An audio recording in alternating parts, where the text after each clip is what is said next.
Hello everyone and welcome to part 2 to this beginner's guide. It's only been roughly 7 months. I would say most of you probably know by now.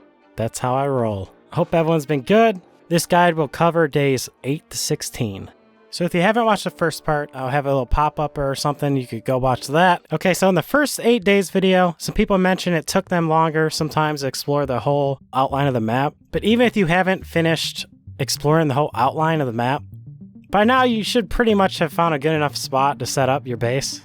But like I said in the last video, I typically make it central or close to unmovable resources, or even like some people commented, they like to put theirs near a good wormhole, which is definitely good. So I recommend that. So it's day 8. Use this time to set up your base or work on your base a bit more. Usually early game, I kind of do that a bit. I'm not really a master builder or nothing, and I wouldn't go too crazy with your base right now. You're surviving right now. You don't have to worry too much about what your base looks like. You can always change things around later once you're established. And far as berry bushes go, you don't have to worry about too much of like what pattern you put them in. As long as you left room in the middle of your berry bushes to put a berry there, you're good. I've seen people do tons of patterns. I'm just doing it in a basic square, far as I know. I might add some like roads in between at a later time, but for now, I'm just keeping it basic. If you haven't yet, I think that's one thing I didn't do last time that I did this time is I'd recommend making a spear and some wood armor, or if you have the pigskin, you can make a football helmet, because if hounds haven't attacked you yet,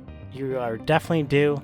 I find they normally attack from days 1 to 9, but this run, they actually came at day 14. So it could be definitely random. But the first wave, or even many waves, there's many ways you could deal with them. You don't typically have to fight them. You could always use beefalo and other methods, swamp.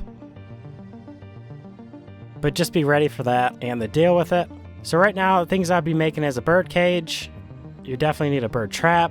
You can put a seed on the trap if you're in a hurry, but you really don't need one. You can just catch a bird without one. You know, birds, they're pretty stupid. Most of the time, if the trap's around your area or in your screen, you notice a bird will just land on it after a while. They're not as smart as the raven. But once you're done with the trap, you can just leave it on the ground.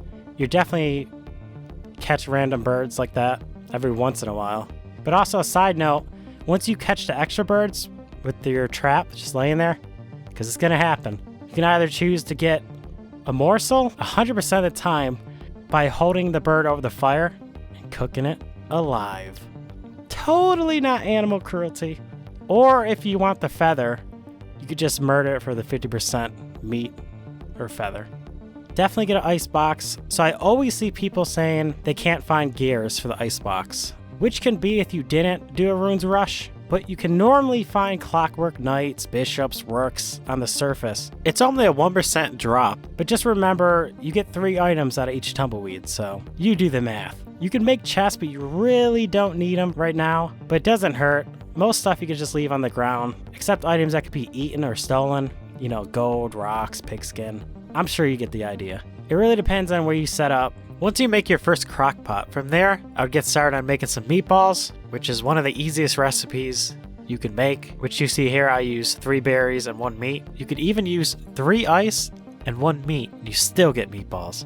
Science! And don't forget a lightning rod. But this stuff you can work on until it gets close to the full moon. This guy is for DST, so on day 11. But if you're playing DS, their moon cycle is between 9 and 10, I believe. So depending on how far a Glommer statue is, just make sure you give yourself enough time to get there. Or if you haven't found it yet, definitely get on that. That should be a priority. And if you seem to be having trouble finding a Glommer, just look on your map and see where the Birchnut Forest is. Or maybe you even seen the Pig King, because Glommer is always close by to the Pig King, and in the Birchnut Forest.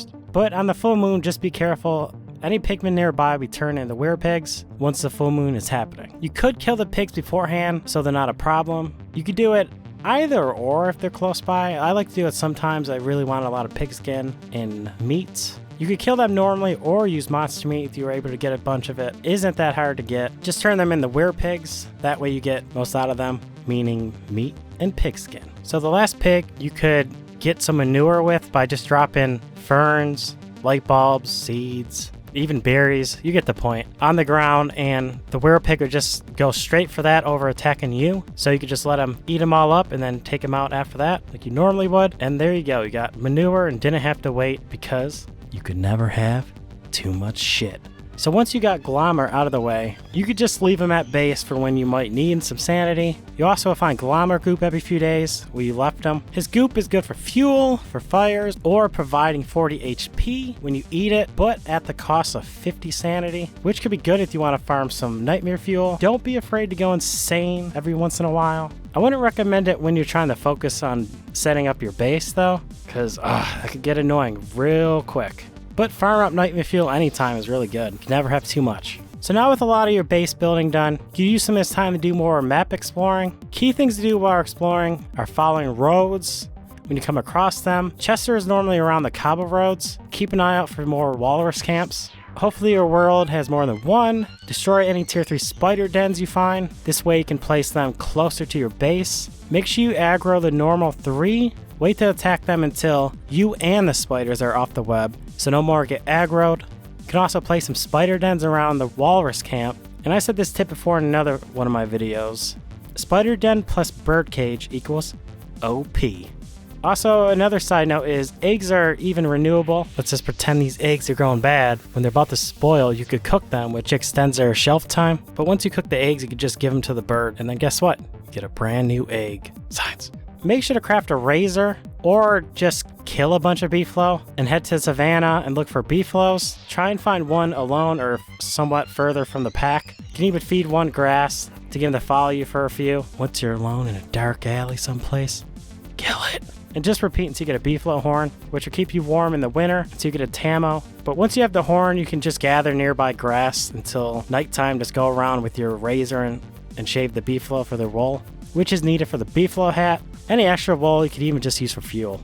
And that's pretty much a wrap, everyone. A quick thing I want to mention is with these guides, you don't have to follow them down to the exact science that I got some comments on my other one about that, where people are trying to mimic them exactly. And these are just for example. Like I don't always play to this T, it's you just kind of go with the flow. This is just kind of example of how I put this together to try and be efficient. It doesn't always go as planned. I'm gonna upload my long version just like before. You could see I've done things a little bit different. Yeah, just hope it helps some people out that are newer at the game, or even maybe some advanced people learned a tip or two.